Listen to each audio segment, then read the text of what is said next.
Welcome to Hoop City with Paul Sir on the Deep Dive with my good friend Ben Golliver in sunny Southern California. But you know what, Ben? The background, of course, we'll disregard that, but it sets the tone. But we had, about 5 inches of snow 2 days ago? But no. We're going to be about 65 or 70 in a day. So we're on a much better path. Now, do they have symbols there locally that you're out of the woods? Or is there going to be a fluke snowstorm in the middle of May that comes back to bite you? How do you know it's done for sure? You don't. You never know it's done for sure. There is no such thing. My birthday is May 16th, and once they had, I think it was 14 inches of snow on May 16th. So you never know in this region of the country. So, but hey, you count your blessings in other ways, because it isn't that background weather that I see in your window every time we talk. When I get I'm as green with envy as the trees are outside of your window. Yeah, it's been a beautiful spring here, and it's funny because, maybe not so much on the court, right? We got this perfect weather, but then the poor Lakers kind of falling to pieces right before the playoffs when everybody's hopes were up. And then the Clippers, if you can believe it, it's still snowing for you and their basketball season's already over, So they went home this week in the play-in tournament. They got a horrible start to their year. They turned it all the way back around. They changed the team, it felt like 3 or 4 times. And now they're done. So, I would say the weather here has been better than the basketball. Let's put it that way. It certainly has been. It's a lot sunnier than either franchise right now. But let's jump into that about how, and I was thinking about how to frame this, how hard it has been to build a successful franchise, not just a team, but a franchise. And I will say, since the early days of the Clippers, they have had. I loved how you referenced the basketball gods in one of your most recent, if not your most recent article. I've used that reference point a lot myself, and I just have this idea of Mount Hoop Olympus, where the gods are sitting up around and thinking, how can we make this absolutely miserable for these people and great for these others? And they come up with their levers and they're pulling them. And I look at the Clippers, and my gosh, they have been just cursed from the beginning. The great, wonderful Elgin Baylor as a player, just a dreadful reign as GM, ownership issues that were so inappropriate way before political correctness. You have a Clipper owner that was doing stuff you just shouldn't do. And they've come close. They've never been able to turn a corner. And like you said, this year, they've got, I think, a real solid coach in Ty Lue. They reconfigured their lineups dramatically, and then in the end, poof. And I don't think did you think the Warriors really had a shot at that game, or did you think that was going to be one and done for them? No, I was really concerned that coming into that game, the Warriors were going to just lay down. I always go back to the bubble year. Remember, they said, "Don't invite us to Disney World." They were like the loudest team. They know when they have it. They know when they don't have it. And this year they clearly don't have it because of that Jimmy Butler injury. Steph Curry, they were saying, was on a minutes limit. They were trying to be real cautious with him. And then you look at their record, it's clearly a below 500 team that's just not on the same level. So you add up all those factors. They have to go on the road, and you're thinking, well, this could be an opportunity for the Clippers to take care of business. But the basketball god said, hey, you can't tell us you're going to plant trees and then not plant the trees, right? You can't have these alleged under the table shady dealings and expect to get away with it. And I just thought it was so fitting and so appropriate that the guy who's been at the center of this scandal for the Clippers was the guy who got completely erased by Draymond Green in the fourth quarter. I think Steph Curry outscored Kawhi Leonard 11-2 in the fourth quarter. I saw people putting Kawhi Leonard on MVP ballots, top 5 ballots this past week. I have no idea how they came to that conclusion. I understand he's a good basketball player, but he's playing for a 500 team that was like 6-21 in December that had to change the entire supporting cast around him. He's never been a vocal leader. He's never really done much of anything of consequence in his 7 years here with the Clippers, and he disappeared in last year's playoffs in Game 7 against Denver, and he disappeared again against the Golden State Warriors in this play-in tournament. So now they go forward and they wait. Will the NBA punish them for the scandal? Will the Clippers finally decide, hey, we need to try to rebuild this thing and go a different direction and move off of Kawhi Leonard and start fresh? Or are they going to run it back and do the same thing over and over again? And I will say this, you can't fool a crowd. You hear that crowd in the fourth quarter. Who are they cheering for in Inglewood, California? Are they cheered for the home team, the Clippers, or is it thousands of people screaming Warriors, Warriors as Steph Curry hits a massive three-pointer to get the crowd to its feet on the road, no less? You want to talk about building franchises? We could say Golden State did it the right way, building through the draft, creating a dynasty, sticking with their coach, Steve Kerr, doing whatever they possibly can to put a winner around Steph Curry and Draymond Green, having those guys come through really when it matters. And with the Clippers, it's always been about shortcuts, short-sighted trades, not caring necessarily about the draft, trying to get Paul George and Kawhi Leonard when that didn't make a ton of sense, putting them together the way it played out. And I do think the basketball gods weighed in and said, all right, this is going to be Golden State's night. Well, and I'd like to focus on that for just a second. There is nothing more magical than Steph Curry. In the history of the NBA, there is, as great as Michael Jordan was, and there is no doubt about his greatness, but in terms of the absolute magic of Steph Curry with what he is capable of doing, which has revolutionized the game of basketball, to see that version of him show up. And then alongside that, as you mentioned, Draymond Green, vintage Draymond Green, absolutely dominating and locking down Kawhi Leonard in the way that he did in their championship years. It was so marvelous to see that magic happen once again in the midst of the aging, the injuries, the issues that Golden State had with Jimmy Butler this year. And where I give Golden State a lot of credit, Ben, is it isn't like over the course of time that Golden State has not tried to remain relevant. They made the bold decision to bring Butler in. They have tried hard to stay competitive. They have stuck with Steve Kerr. They have stood by Draymond and, of course, Steph, the face of their franchise. But to see it resurrected again in that way against that woeful team, and by woeful, came down to the last seconds. Right. And the franchise magic, just like in the Olympics. Again, some players are Harry Potter, they've got the wand, and that's Steph Curry. Oh, no question about it. And, in this modern era with the way the salary cap has been set up, the NBA doesn't actually want you to have a dynasty, right? I mean, a lot of the new rules they've put in place in terms of luxury taxes and all these kinds of things was to break up the Golden State Warriors because they were too good 10 years ago and the other owners wanted a chance. And so it's no longer reasonable to expect Golden State to compete for a championship every single year, given how old their main players are. It's no longer reasonable for any team, if they lose a player as expensive as Jimmy Butler, to expect to compete for a championship, right? But what I loved about the Golden State Warriors win this week, but also the 4 play-in tournament games that we saw all week long, was how much the teams that won really celebrated and cherished their victories, because there's been a long conversation going back for years. Well, how much does the play-in tournament really matter? I mean, you win those games and you're probably going to go on and get smoked in the first round anyways. So, what trophy are you really getting? I mean, I saw Amazon was giving the guys chains of their highlights to wear in the post-game interviews. I don't know if they're going to be putting that chain up in their office bookshelf anytime soon. It's not exactly a Larry O'Brien trophy, right?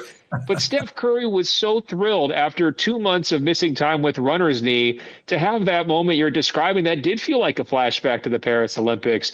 You look at Denny Avdia. That guy was thrilled, elated to lead Portland into the playoffs for the first time in a long time. LaMelo Ball punched the Charlotte Hornets mascot because he was so excited. I don't know if you saw that in the celebrations, but it hits him in the mascot head. And then you look at Philadelphia with Tyrese Maxey and VJ Edgecombe, 2 pretty young guards. Those guys get over the top against Orlando, and they're thrilled about what they've done, right? And so I thought it was great optics for the NBA this week. Not only did you have very competitive games, but you had key players, whether they're rising stars or the ultimate, wise old veteran star in Steph Curry, sending the message to everyone out there that it's cool to compete and it's cool to care, even if it's a play-in tournament game versus Game 7 of the NBA Finals. And I just was tickled to death this week. After a pretty long regular season where there was a lot of just empty games that didn't really feel like they were very important, I thought all 4 of those games delivered, and Steph Curry was right at the top of the list. Well, and Curry has always been a jubilant personality. He's always been a celebratory, to the point where some purists had a tough time with him because of the way he expressed himself. So I love the fact that he had the opportunity again to be that version of Steph Curry. I'm gonna run at this from a little bit of a different angle. I'm gonna call this the Wemby effect. That Wembanyama has made it cool to be emotional again. And I'm not saying that's why these players celebrated the way he did, but Wemby has made no bones about who he is and how he regards the game and how he approaches this life that he's chosen. And it's with a joyful, competitive, a combination of serious-minded yet joyful. That's the best way I could put it. He's there to compete. He's there not to be buddy-buddy. He's there to win, but he's there to celebrate when he loses, and he's pissed off, or celebrate when he wins and pissed off when he loses. I love that. And to see 4 games like that this week, that really, I think you encapsulated that really well, Ben. Well, basketball relies on the stars' personalities, right? I mean, more so than any other sport. It's not like baseball where you got 11 guys, right? It's not like football where they're wearing helmets. Hockey, they wear the helmets too. Maybe they start, throwing the stick and throwing the gear off when they have a great time. But with the NBA players, we see all of their emotions. And when we get to these high stakes games, and now we're starting it with the play-in tournament, even more so than just the playoffs, some of the most indelible memories we have of big star players is whether they're crying when they win a championship or they're crying when they lose a championship, right? It's that very honest outpouring of emotion. I remember Wemby crying on his mom's shoulder in Paris, because they came up just short in the gold medal game. Kevin Durant crying on his mom's shoulder, going back to the 2012 NBA Finals against LeBron. LeBron crying when he wins the 2016 Finals. Steph Curry just, elated every time Golden State got over the top. I mean, these are the moments that we live for as basketball fans. And let's be honest, a lot of these regular season games when it's 145 to 120 and it's a blowout, we're not seeing anybody shed tears, right? So that's what's great about this time of year, though. The intensity immediately flips a switch, right? I mean, with the exception of maybe Orlando, who, they're not on the same page. I mean, they were trying. They're just not on the same page. I thought every other team out there, including the teams that lost, whether it was the Clippers, the Suns, I mean, they all put up a fight. They were all out there trying to do it.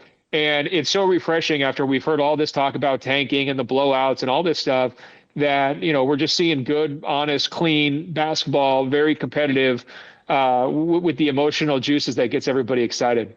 Well, one of the things about March Madness is, one shining moment, of course, but a big part of the feature always is the kids that are elated and the kids that are crying because, I mean, you see that full range of emotion in that one and done. And I thought this is the closest thing the NBA can come to duplicating that is the one and done, although a couple of the teams, continue on that, of course, but there's still so much on the line in this one game. So I was a bit skeptical when they came up with this system, but I like it. I like that there's so much on the line. Now you get into the grind of a 7-game series. Yes, of course. But this one shining moment for these teams that overcame, in the case of Golden State, for instance, adversity, and no one thought they had a shot to come out, do that, creates that kind of magic. And now we're set up for some first round matches, some that lack much, I think, drama. At least we think so. You got to play the games, of course, but there's some that have some heavy drama to it as well, Ben. So maybe we're going to jump over there and let's stay in your hometown. And the Los Angeles Lakers and the Houston Rockets, the anticipation of this Reeves and Luka and LeBron squaring off against Durant and the Rockets. But, both teams have injuries, but certainly Houston's injuries don't rival what the Lakers' injuries mean to this series. So here's my bottom line question. Does LA with LeBron leading the way, have any shot at all against a Houston team, and this is where I'll inject my editorial commentary, I still don't believe in them.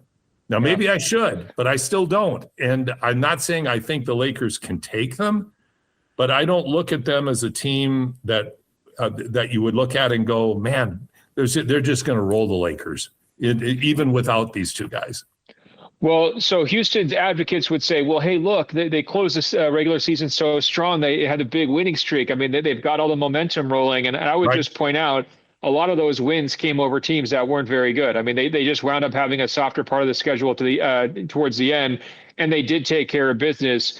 I think ultimately when you look at Houston and the guys they did have, how many games they got out of Kevin Durant, what their goals were coming into the season, you've got to look at it and say a 5 seed is a disappointment for this team, right? I mean, they should at least have home court advantage. Right. And the real bugaboo for them all season long is crunch time offense, late game offense. And what do we know about the playoffs? That's actually pretty important. To be able to be able not to a little score, thing. yeah, in the last 5 minutes is a pretty big deal. Now, this Lakers team, you're looking at 60 points per game sometimes between Luka and Austin Reeves. I don't know how you make up for 60 points per game.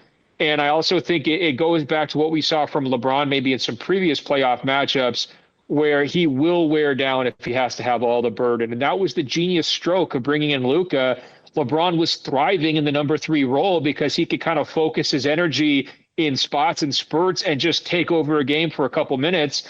And now it's like, well, you have to carry the whole thing, and he's probably going to have to play 40 minutes a night. And I don't think that's a winning formula for the Lakers. So I will have the Rockets, but I'm going to take them in 6 games. I think if you just look at the talent and you look at LA's home court advantage, you would typically say, okay, they're going to be able to steal one in LA. Houston's going to take care of business. They're just deeper, more athletic, more physical, bigger. They've got Kevin Durant to kind of offset LeBron, and then the supporting cast will take care of it. So you would say Rockets in 5, but something tells me the Rockets are going to find a way to blow a game because they always do. I mean, it's just been a recurring theme for them not being able to execute down the stretch. So I've got Rockets in 6. And I think for the Lakers, I mean, if that's how it plays out, you don't want to write the story before it's over. It's going to force some tough choices and ask some tough questions, right? Because you got to pay Austin Reeves. You got to figure out what to do with LeBron. A first-round exit's not good enough. You know, the Dodgers guys just took over the Lakers, right? What do the Dodgers expect every year? World Series championship, right? That's the standard. And that's what Lakers fans expect too. And so first round and out, it's not good enough. And we'll see what the fallout would be if that's how it plays out. But you can also flip it around, Paul. You say, well, if you don't trust the Rockets, what happens for them if they lose this series, right? What happens for them if they come in as heavy favorites and blow it? You know, is it a coaching change? Do they have to trade Kevin Durant and then trade Şengün? I mean, do they just like completely alter their core group? You trade off some more young guys? They would face some real stakes here as well. So that to me is why this series is juicy. Like both these teams have a lot of stick in the game. They do, and they're both wounded going in. They didn't have Van Fleet all year in Houston, and Freddie he's what I would call he's an absolutely surprising difference maker for any team. He was with the Raptors when he came into his own in 2019 during their championship run, which by the way is where Kawhi Leonard really blew it. He basically did what Kawhi, I think we've grown to expect from him, is do weird things for reasons we don't understand because he never tells you. Yeah. He's just such an odd duck. And man, oh man, if he had stayed in Toronto, who knows what that could have evolved into, because they had a good thing going. What will the Lakers do? And to me, still the most fascinating part of the offseason is, in my mind, they have to find a way to pay Austin. That's number one. You got to keep that guy. He's just blossomed into such a good player. He and Luka seem to really enjoy playing together. You don't want to break that duo up. But LeBron, my gosh, that is a tough one. Because if LeBron is Kobe, where he wants every dime, and he's earned the right to ask it, but he's not going to be Dirk. He's not going to be Stockton. He's not going to be one of those guys that says, you know what, I'm going to take a haircut to keep the team together. Got a shot at another one. It doesn't appear that what he will be willing to do. It's going to be interesting to see how that dynamic plays out. Well, I could make a strong case if I was his agent, Rich Paul. I could make a strong case to LeBron to say, hey, you're worth your weight in gold. There's no question about it. You're still the most famous player in the NBA. But taking a discount to stay with the Lakers would have its benefits. I mean, first of all, you don't Big have to time. move, right? You're comfortable in LA. You don't have to be the face of the team anymore. And that was a real burden that he carried for quite a while. And it's been easier on him this year, just kind of seeing how he does his interviews and all that kind of stuff. He's much more, on the background than he used to be. And that's got to be a plus. There's not going to be very many basketball situations that are better for him. There's places maybe where he could get bigger numbers, but he's going to have to go back to having that huge burden. And so I think if there's the possibility for him that if, the reality of his aging has set in, I mean, he missed the whole first month of the season with sciatica, and like he was still on a team that could kind of withstand that and keep him in a position to play meaningful basketball down the stretch. There's some real benefits to the setup, right? So if I'm the 100%. Lakers, I'm saying we have to have a negotiation. We can't give you every dollar because that's not the best way for us to build our team. But could there be a way that they're able to compromise and find a number that works? I would hope so, because all things considered, it's been a pretty successful partnership.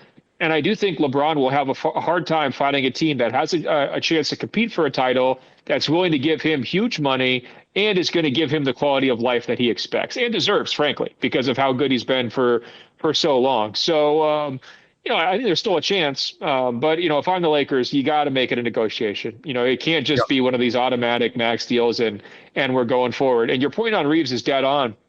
People kind of take for granted how long he's been a Laker. This guy's turning into a franchise icon. I mean, he's not there yet, but he is so popular with the fans here in LA because he is a guy.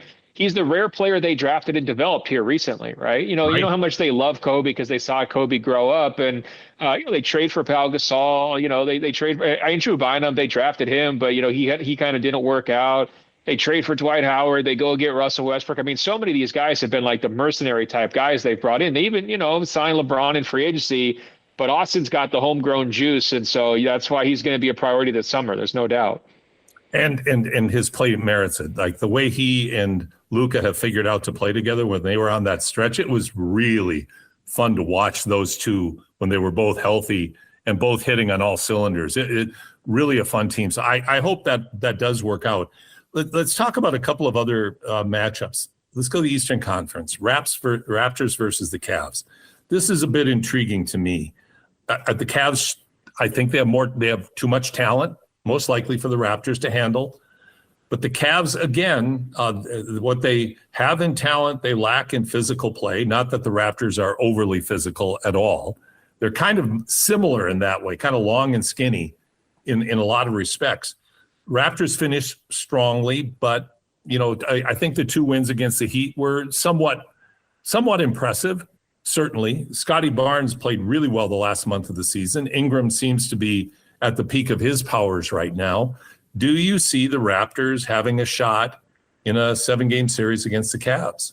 I think so. The history of the Cavaliers and of Donovan Mitchell would say they're going to win their first round series because they're favored and they do have the better talent, the more experience. And then they're going to get to the second round, and that's probably going to be all she wrote. I mean, that's sort of the history of the Cavaliers. Now, from Toronto's side, the history would say, well, you got to go get your feet wet in the playoffs. This is kind of the first time with this group back in it. Right. And then in the future, you're going to expect bigger things, right? I do think Cleveland's vulnerable, though, and not only because their front line, like you said, is not overly physical, but the pieces just don't fit together that well. Right.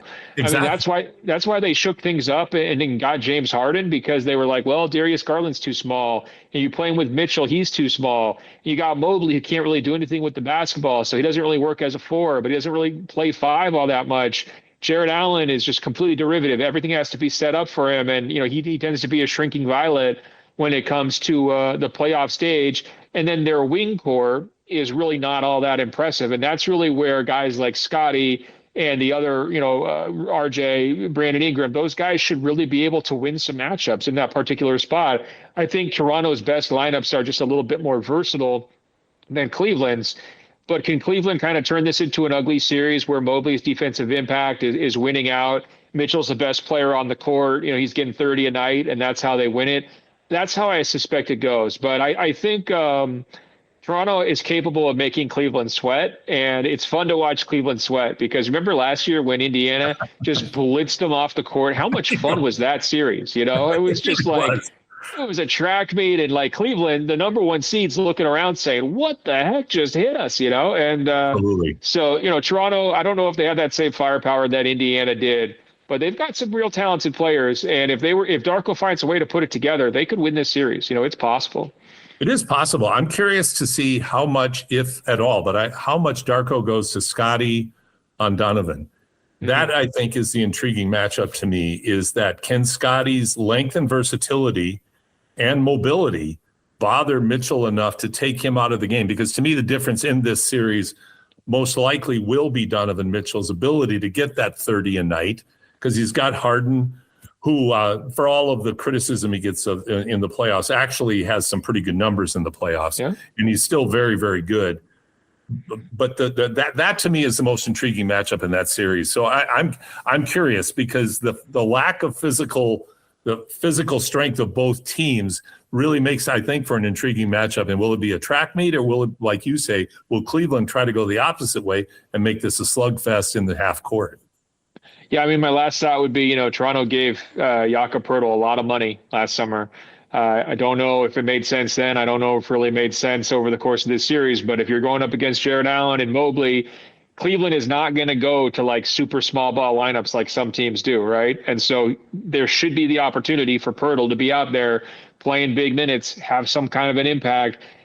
This is the time to earn your money, and if Toronto goes quietly, there's going to be a lot of grumbling about, wait a minute, well, why did this guy cost as much as he did? So, this is a good opportunity for Poeltl to quiet some critics, or it's a good opportunity for the critics to get a little bit louder, right? It'll be one or the other, that's for sure. I'm talking with Ben Golliver here on the Deep Dive on Hoop City with Paul Sir. Let's talk about the Blazers and the Spurs. Like Denny Avdia, what a marvelous season he had. And it really is interesting to see Portland without Damian Lillard at all for the entire season make the step and the stride that they made. They made a significant baby step this year. I certainly don't look for them to give the Spurs a series. Like it'll be 4 or 5 in my not so humble opinion. But what do you see in the Blazers now that they're healthy again? What do you see in the Blazers that you think could give San Antonio some trouble? Well, they have a number of elite defensive pieces, and so they have a very strong defensive identity. They have the size inside with Klingon as a kind of just a paint filling big. They also have a whole bunch of wing guards who can defend at a high level. So you're talking about Drew Holiday, right on down the list after him. And you got the wings with Tybal and so forth. So, and Denny himself is a good defensive piece. So they have a lot of good individual defenders at key spots, right? Like, I mean, Wemby is obviously going to try to pull Klingon out of the paint, right? But if you're looking at San Antonio's desire to score a lot around the rim, it's going to be harder because they have a piece there. And then, Holiday, if you're trying to match up with De'Aaron Fox, Holiday is still one of the very best options in that spot to just limit a small guard, to frustrate him, to press him at times. And just, try to make him less efficient. So I think positionally, Portland's got some good defensive matchups. Denny was phenomenal in the play-in game. I mean, completely outplayed Devin Booker. And it's like an all-star battle. And it was just, Denny had 41 and 7 or something like that. And it was not even really a question about who was the better player. He is very physical. He is skilled at drawing fouls. Wemby is skilled at avoiding defensive fouls. It helps to have like 9-foot-long wingspan, where you don't actually have to like Wemby never hits anybody on the wrist. I wonder why, Paul. I bet back in your playing day, you got some fouls trying to contest shots at the rim where you hit guys on the forearm, right? Well, somehow Wemby never has that problem, So that's going to be a key matchup is, can Portland get downhill offensively into the teeth of San Antonio's defense? Because nobody did it this year. I mean, it's really, really hard to do. San Antonio's got a top 3 defense. Wemby is the best defensive player right now in the league by far, maybe the best defensive player I've ever seen in terms of impact. And so a lot of the stuff that makes Denny go could be very hard for him to come by. It's going to put more stress on Portland's three-point shooters. Portland's three-point shooters are not good on the season, but they have been better since the All-Star break. And so for Portland to kind of steal one win or steal two wins in this series, it will come down to them exceeding expectations as like a drive and kick three-point team, right? Beating San Antonio's defense with the pass. But just to take a real quick step back, this is a very exciting moment for the city of Portland.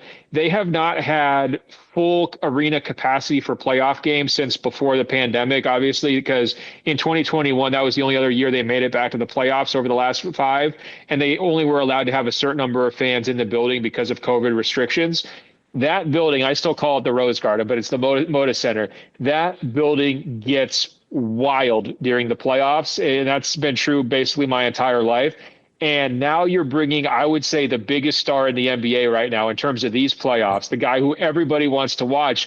Portland finds itself on center stage. They couldn't be more thrilled. If you're a Blazers fan, 5 years of misery pays off with Wemby comes to town for games 3 and 4. Even if you're down 2-0 when he shows up, you're going to be so excited to go to those games. So I'm just thrilled for all the basketball fans in the Rose City. They're going to get a treat. For those that don't know, Ben has lived in the Rose City and has a great affection for his hometown. And it is exciting to see. Like Oklahoma City, I look at a market like Portland, and I'm excited for them. Minnesota, these small markets, Denver, these small market teams that have to go so far above and beyond that don't have what LA and New York City have in terms of resources at their fingertips, and how hard they have to work to build this franchise. And I think Portland has done an admirable job in some respects. I know they've made all kinds of mistakes along the way, but they have stayed the course. And the best, if I can call it the best move, a move that I think we'll see how big the dividends are that it might pay, is bringing Drew Holiday in. Because you've got a guy who's won an NBA championship. I mean, to say he's high character is an understatement. So from a leadership standpoint, a toughness standpoint, a personality, a teammate standpoint, a community standpoint, you can't have a better beacon than Holiday, I don't think, on your team. And then to have a budding superstar like Denny, like that's really exciting for this city. Well, yeah, especially if your coach gets arrested by the FBI, it might be helpful to have a Drew Holiday. Oh yeah, that thing. You know, it's pretty. Guys like him, they're usually worth their weight in gold, right? As mentors for young teammates, especially when you have guys like Scoot Henderson and Shaedon Sharpe and the really young players who haven't really fulfilled expectations yet. So it's nice to have a good, smart, just glue guy type in the locker room. But when your coach gets, sidelined early in the season, you're bringing in Tiago Splitter, who's never coached at the NBA level before as a head coach. Drew Holiday earned his paycheck this year, no question about it. And he's still playing at a pretty high level. And Portland has had some misadventures with their moves. I mean, at the same time, trading Damian Lillard to Milwaukee, that worked out great for them. Trading for Drew Holiday, it worked out pretty well for them. And trading for Denny was an absolute steal for them. I mean, they got an all-star level player who's on a very affordable contract, who's progressing through his prime, and looks like he's going to be I don't know if you call him a franchise player, but he's going to be a stalwart type guy for years to come. And he's just about all the right things. Put your head down, get to the rim. He reminds me actually of a young Jimmy Butler in terms of how relentless he is off the dribble. And, he even showed a little shake and bake there against Phoenix late in that game. Man, that was a nice series of moves to get himself to the rim for the game winner, right? Or the game sealing shot, I should say. So, Portland fan base is feeling good. Obviously still more work to do. And it is a tricky spot here because they're in a transition with ownership. And so I do think that making the playoffs is a nice thing that you could say for everybody there who's worried, is the new owner going to come in and clean house and change direction and try to do things his way? Everybody can look back and say, hey, we made the playoffs. That's not easy to do, right? Especially because you have to fight in through the play-in tournament and you're battling a lot of injuries along the way. And so hopefully that allows the owner to kind of start this new chapter on a good note, right? I would look at the acquisition of Denny similar, kind of like I would put Gilgeous-Alexander from the Clippers as the pinnacle, but right. I would put this is right below that to get him for what they gave up. is just huge. And to have him evolve into the player that he is, shame on Washington. Yeah. Their ineptitude. I was going through some of the franchises, and one of the clunk along, I called it the clunk along franchises, and that's certainly Washington. I even throw a couple of other teams into that, but I think with the Blazers, it's great to see. Let's talk about, Ben, the series. I think of all of the series that probably before the series start has the most intrigue about it, and that is the Timberwolves and the Nuggets. I knew you were going to say that. I knew you were going to say that. Of course. You love both sides of it, I do. I mean, they're two of my favorite teams, and I love both, and I love playing out both sides of it. But I think, would you agree, it's the most interesting matchup? Because I think I think when the Wolves come in, kind of stumbling in a bit with Ant's knee being very suspect. The Nuggets come in 12-game winning streak, really found they're healthier. They're not completely healthy yet because Watson's still up in the air, and that's a big piece to be missing. They're playing against their nemesis, who has been very, very tough on them the last few years. The Wolves they're beasts. They're physical. But then you've got Denver, Murray a career year. And, of course, you've got Jokic. And, by the way, I thought about all of our conversations, and I've read all of the different things about MVP. Jokic is my MVP of the year over SGA. Wow. I came to my conclusion. I said, no, Jokic is it. That's another conversation. We'll focus on this. If you want to challenge me, because that's an easy one to challenge, I'm open to it. I can defend myself and my choice. I love it. I was going back and forth and wound up with Jokic second and Wemby third, but a lot of people were mad at me saying Wemby needed to be at least second, right. Jokic needed to be third. And what's so fun about the debate, it's like rock, paper, scissors. So Wemby and the Spurs, they dominate the Thunder. Well, Shea and the Thunder, they dominated the Nuggets. Well, Joker and the Nuggets dominated the Spurs. So how are you supposed to find the right answer? It just goes in circles, right? It does. It was a great MVP race this year. Joker had a phenomenal season despite the midseason injury, and he really closed hard. I mean, Denver has maybe more positive momentum than any team going into the playoffs. And I think that starting the playoffs at home, usually that's great, right? Like if you're still feeling good, everyone's good. Aaron Gordon's healthy. Jamal Murray's healthy, had a great season. Joker is Joker. You get up 2-0 in that series, you're feeling great, right? And so you're super happy to have home court advantage. It's a tall task for Minnesota, in part because Anthony Edwards has really missed some time. There's been a lot of chatter about him in terms of really where's his knee at. And it sounds like there's some genuine concern. I mean, I'm not like long-term, it's going to be crazy, but just like trying to manage it right now, where he's going to have to play huge minutes and have a big burden and play a lot of high-level games in a short period of time. Minnesota has no chance unless Anthony Edwards is an A-type player, right? Because, one of their best playoff guys last year was Nickeil Alexander-Walker, and he's going to do it for Atlanta now, right? So, for Minnesota, they're glad to have the size and physicality to throw at Joker. They're glad to have the familiarity. I saw Julius Randle say he was going to consult with God to figure out how to guard your MVP, which was a great, I think a great line. Also great advice for everybody, right? You probably do need to consult with God to try to slow him down.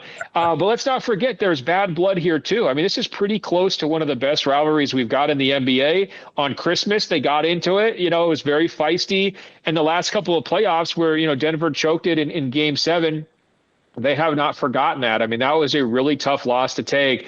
And I was there, and Anthony Edwards was really, I don't want to say rubbing it in their face, but he was really savoring it. Let's put it that way. He was pouring salt on the wound. He was. No question. Shake her out. So if we start to see some shoving matches in Game 1 before we get to halftime, wouldn't surprise me at all. I think it has a chance to be a very, very high-level basketball series and also a very intense basketball series. And we know what happens if people push Joker's buttons. He's not afraid to push back. So that's a great reason to watch. Hoop City with Paul Sir, Josh Fenwick in the studio right now. Hope you enjoyed the conversation on the deep dive with Ben Golliver. You can listen to the entirety of the conversation after Josh posts our podcasts. After our show is over, you can listen to us anytime on your favorite podcast provider, including on YouTube. And so listen to the entire interview. It's worth your time. Ben Golliver is as good as it gets in terms of NBA analysis. And also check out his writing on Substack and listen to his podcast as well, because they do a great job and they have a global following that really, really kind of hangs on every word. So you really get it from the best when we talk with Ben here on the show. Right now, of course, the Raptors are on. They're behind by, I believe it is 3. There's a commercial right now.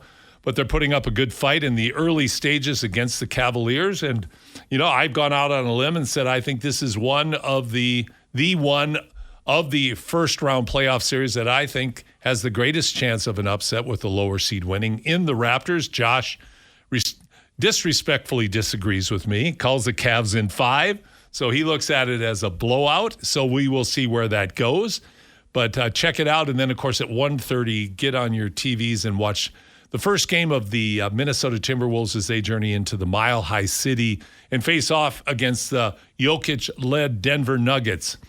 A couple of final questions I have for you, Josh, regarding the NBA that are kind of a little more nuanced is, first of all, which teams do you think have the most to win or lose in the playoffs? Now, I'm not going to say the first round. I'm just going to talk about the playoffs in general. If you had to pick one team, I'm going to put you on the spot. Which team has the most to lose in the playoffs this year? That's a great question. I think it's probably the Knicks. I would agree. They're not really playing with anything. The Thunder, they already won. Flags fly forever. They're gonna be good. Lakers, they're injured. LeBron's old. Nothing to hold against them. I think the only other contender is probably the Nuggets. Like the Spurs are playing with house money. The Celtics, no one thought they were going to be as good as they were. Same with the Pistons and Magic and Hawks and everybody on the lower sides. The Timberwolves had a tough season. I think it's clearly the Knicks.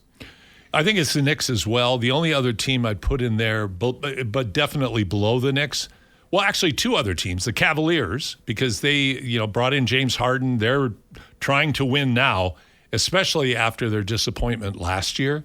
So I think the Cavs have a lot of pressure on them, and also the Houston Rockets. And the Rockets, they didn't have a true point guard, and they didn't address it well before the trade deadline either. And that I think is on the front office.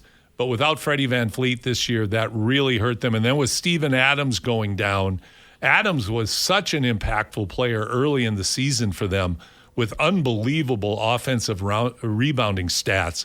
So I think those are honorable mentions, but definitely the Knicks. They've spent the money. They've made the coaching change, as you talked about eloquently earlier in our program, Josh, that they've made the changes they feel they had to make. Nothing short of getting to the NBA Finals is going to be considered a success for the Knicks. And then it will be interesting to see if they move on from Karl Anthony Towns. Do they do the revolving door with Mike Brown as the head coach? All of those are distinct possibilities as they are under the glaring microscope that is Madison Square Garden and the New York City sports culture that expects nothing less than championships every year and are the most vicious when they don't get their way. Which players then, in your opinion, Josh, name a player or two that you think stand out in your mind that have the spotlight on them the brightest as we go into, and let's take the Knicks out of it. We've talked about Jalen Brunson. We've talked about Karl Anthony Towns. What other players do you think have an awful lot on the line in this in these playoffs? I think one of them we're watching right now, and I think that's James Harden. He's a guy that's failed to get over the hump, particularly as a number one guy. We know his numbers in win-or-go-home games. They're not good. Scared to take a shot, sort of scared to be the guy that comes up short and fails, so he doesn't really try and just leaves it to everybody else. So I think he has a lot to lose, or a lot riding on the line this year. Is can he finally get it done? And I think the other one in a different way is Victor Wembanyama. That's who I was going to go to. He's young. He's making a case as like a top 3 player in the league all of this year. He's so good defensively, and the question is he ready for the moment? I watched the Olympics. I'm pretty sure he's ready for the moment. He was, the third best player on the court against Team USA. But to me, I think Victor Wembanyama he did it in the regular season. Can he do it in the playoffs? I think that's what is riding on that for him. Well, Ben pointed out, during the year, there was a minutes restriction on Wemby, trying to keep his minutes around 30 a game. Now, when you get to the playoffs, of course, players have to play heavier minutes. Can he do that physically? My own opinion is that it is definitely Wemby for the reasons you described. But also, I look at whatever the outcome of this, as long as Wemby doesn't get hurt, is going to be positive, not just for him, but for the San Antonio Spurs, because the Thunder broke the pattern of young teams being ready to meet the challenge of the moment in the playoffs by winning the championship last year. So I know that San Antonio feels that they have the ability, especially with their record against the Thunder during the regular season. Now, whether that's a false positive or not, because when the Spurs dominated the Thunder earlier in the season, I think that was when the Thunder weren't at full strength. Now they are, or real close to it. So it's going to be, I look at whatever happens with the Spurs as being positive, like I said, as long as Wemby doesn't get hurt, because this will be invaluable because they're even younger than the Thunder were last year. They have a lot to not just prove, but also to learn. So they had a marvelous regular season. The franchise has turned around. We talk about Wemby, obviously the defensive player of the year, probably a generational defensive player, and if it continues, will be one of, if not the best defensive player ever to play in the NBA. But Wemby has an awful lot of pressure on him, both self-imposed and also by the, I think, viewing public, because the NBA is going to be wanting Wemby and the Spurs to be playing against OKC in the conference finals this year. As much as everybody loves the Joker, they want Wemby to be in there as much as is possible. A couple of one final question. We have some venerated players who are getting towards the end of their careers, still playing effectively. I think you can make the case for that. Mm-hmm. That have off-season decisions that have to be made by them and by the teams that they play for. If you had to make a prediction, let's make this a black and white question. Yes or no? Will LeBron be in the purple and gold for the LA Lakers next year, Josh? I don't think so. I think he goes to his hometown, Cleveland, Ohio, for a retirement tour and rides off into the sunset. And I think he'll stay in LA. I think he's going to stay there. His life's comfortable there. And can you imagine at this stage of your career going from LA to Cleveland? No disrespect to Cleveland, other than it's a very different climate and a very different city. But you could be right, because LeBron has proven in the past that in spite of all of the criticism that he's received, he did bring a championship to the Cavaliers, and he has remained intensely loyal to his Ohio roots. So that could happen. What about Kevin Durant? I think that, I touched on that Houston has a lot to prove as well. And based on how they do, like if they were to lose to the Lakers, they would blow everything up. I mean, it would be like what we would hope would happen to the old Rexall place here. That hasn't happened yet, but I think the dynamite would come out in Houston. But do you think Kevin Durant will be a Rocket next year? Oh, that's a great question. Does he force his way out? I mean, he's still on the books for 2 more years after this. I think he might want out, but I think the question is, does anybody else want to take on the Kevin Durant contract with everything that comes with it in trading for a number one guy? Maybe the Wizards, they traded for so many people. The Wizards are capable of anything anything at all. So yeah. I would say I think Durant's going to stay there. I think he stays with the Rockets. I think he's there. And I think things will look better next year. A, if Adams is healthier. B, if they can shore up their post play to build around Sengun a little bit more. And then the health of Freddie VanVleet. If VanVleet comes back, that helps address their point guard issues. I still think They need to add another backup point guard and move Reed out to the 2 guard, where even though he's undersized, that's where his natural position is. So we'll see. And then finally, Steph Curry finishes his career in Golden State. What do you think, Josh? Oh, yeah. He's a lifer. I hope so. No doubt. I hope they can renegotiate that and get that done.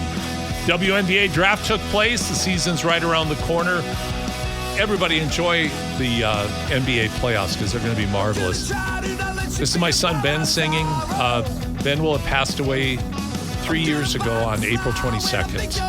And every week at this time, I try to make a special point in his memory and in his honor to encourage everybody to make sure that you value the people that you love the most in your life. And make sure you tell them that you love them and show them that you love them through your actions, as well as treating your fellow man with love and respect as well. We don't know what people are walking, what's going on in their lives unless we walk in their shoes. So always look to be kind and think the best of others. Josh, thank you so much for today. Hey, you know what, Paul? I'm always happy to be here. Always happy to talk ball with you for the 2 hours a day. It's been fantastic. Enjoy the Raptors for the rest of this morning and the Wolves this afternoon and all the NBA playoffs. In the meanwhile, have a great week on and off the court. Thanks for spending your time with us here on Hoop City with Paul Sir, Josh Fenwick on your sports leader, Sports 1440.